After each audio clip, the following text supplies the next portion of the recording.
আমি আসলে এখন কথা বলার এবং শোনার সেই পরিবেশ না থাকার কারণে আমি একদম সংক্ষেপে যেগুলো বলতে চাচ্ছি সেটা হচ্ছে ভলান্টিয়ারদের নিয়ে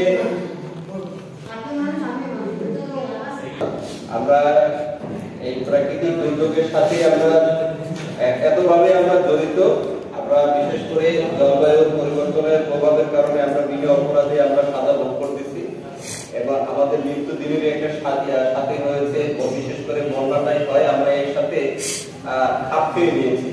আমার প্রস্তাবটা হচ্ছে ভলান্টিয়ারদের নিয়ে জাগোয়ারি যেভাবে কাজ করতেছে, বিশেষ করে সামনের দিনে যে উপস্থাপনা আমরা শুনলাম যে উপকরণ বিতরণ হবে, আমার প্রস্তাবনাগুলো হচ্ছে উপকরণ বিতরণগুলো যেভাবে মহিলা বিষয়ক কর্মকর্তা ম্যাডাম যেভাবে বললো, এটা যদি আমরা সংগঠন ভিত্তিক দেই, বিশেষ করে যেই ভলান্টিয়ারকে দেবো সে তো কিছুদিন পরে সেই জায়গা থেকে সুইচ করবে।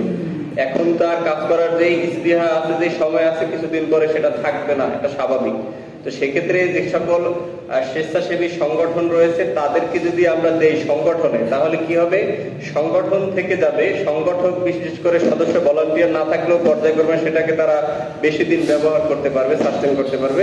এটা একটা হচ্ছে প্রস্তাবনা। বিশেষ করে যেমন রেড কিচেন কাজ করতেছে, এছাড়াও স্কাউট করতেছে, বিএনসিসি, এছাড়া আরো যে স্থানীয় পর্যায়ে যে সামাজিক সংগঠনগুলো আপনারা কাজ করতে গেলেই বুঝতে পারবেন যে আসলে কারা বেশি বন্যার সময় কাজ করে। তাদেরকে যদি এভাবে বাছাই করে এক একটা সংগঠনকে 10টা করেও দেন, তাহলে কিন্তু আমার মনে হয় অনেক দিন ব্যবহার করা যাবে।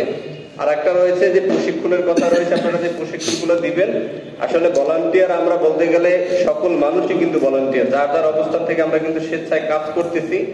যারা বিশেষ করে বেশি কাজ করে তারা সেই জায়গাটা একটা সময় তারা কাজ করার সেই আগ্রহটা হারাই ফেলে, কারণ তারা সেই উৎসাহ উদ্দীপনাটা পাচ্ছে না, সমাজের সিনিয়র সিটিজেনদের কাছ থেকে পাচ্ছে না, সংশ্লিষ্ট দপ্তরের কিংবা প্রশাসনের কাছ থেকে সেই সঠিক সময় সেই মূল্যায়নটা পাচ্ছে না, দেখে তারা সেই কাজের আগ্রহটা হারাই ফেলে, তো প্রতিদ্বন্দ্বিতা থাকে। তো সেই জায়গা থেকে বলবো, যে সকল ঝুঁকিপূর্ণ এলাকাগুলো রয়েছে বন্যার ক্ষেত্রে, বিশেষ করে এই বেতাগী এই অঞ্চলে বন্যায় বেশি একটা আঘাত হানে নদীর পার ঘেঁষে, তো সেই জায়গায় ঝুঁকিপূর্ণ এলাকাগুলো বাছাই করে ওইখান থেকে যদি ভলান্টিয়ার রেস করে নিয়ে আসা যায়, একটা টার্গেট নেওয়া যায় যে এইখান থেকে 100 জনকে ভলান্টিয়ার তৈরি করবো, তাহলে এটা খুব সহজ হবে। এটা আমি মনে করি সেটা আর্টফুল হবে। সেখান থেকে তাদেরকে প্রশিক্ষণটা দিলে এটা কাজে দেবে।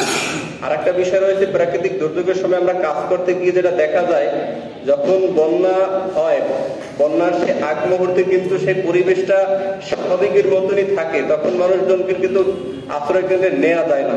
এটা আমাদের জন্য একটা চ্যালেঞ্জ হয়। যতই আমরা মাইকিং করি, প্রশাসন দিয়ে আমরা তাদেরকে চাপ প্রয়োগ করি, তারপরে তাদেরকে আশ্রয় কেন্দ্রে নেওয়া যায় না। তো সেক্ষেত্রে আমার যে প্রস্তাবনা, যে এই প্রজেক্টের মাধ্যমে হলেও আমরা বিশেষ করে সেই ঝুঁকিপূর্ণ এরিয়ার যেই আশ্রয় কেন্দ্রগুলো রয়েছে, সেখানে যদি আমরা তাদেরকে সেখানে খাবার সাপ্লাইয়ের একটা পর্ব আমরা রাখতে পারি, যে সেখানে আমরা খাবার দেবো। মানুষ লোভে হলেও, খাবারের লোভে হলেও কিন্তু আশ্রয় কেন্দ্রে যাবে, এমনিতেই কিন্তু মানুষকে নেওয়া যায় না। যদি বলা যায় যে ওখানে গেলে খিচুড়ি খাওয়াবো, তাহলে আপনি দেখবেন যে মাইকিং লাগবে না, কোনো ধরনের তাদেরকে চাপ প্রয়োগ করা লাগবে না, ওনারাই বাকিদেরকে দাওয়াত করে নিয়ে যাবে।